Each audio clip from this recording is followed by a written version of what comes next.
జగన్మోహన్ రెడ్డి ప్రభుత్వంపైన ప్రజలు విసుగు చెందారని అనంతపురం నగర నియోజకవర్గం మాజీ ఎమ్మెల్యే వైకుంఠం ప్రభాకర్ చౌదరి అన్నారు.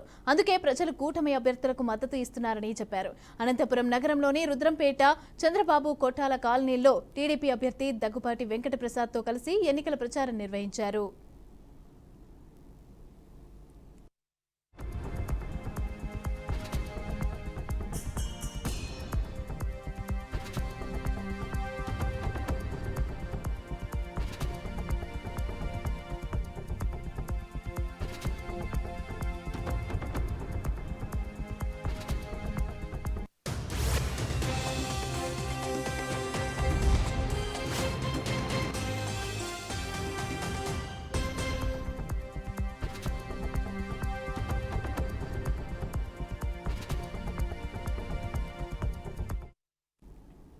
అనంతరం దగ్గుపాటి వెంకటప్రసాద్ మాట్లాడారు. అనంతపురం నగర నియోజకవర్గంలో టీడీపీ చేసిన అభివృద్ధి కార్యక్రమాలు వైసీపీ చేయలేకపోయిందని ఎద్దేవా చేశారు. ప్రభుత్వ ఆసుపత్రి పరిస్థితి దారుణంగా తయారైందని మండిపడ్డారు.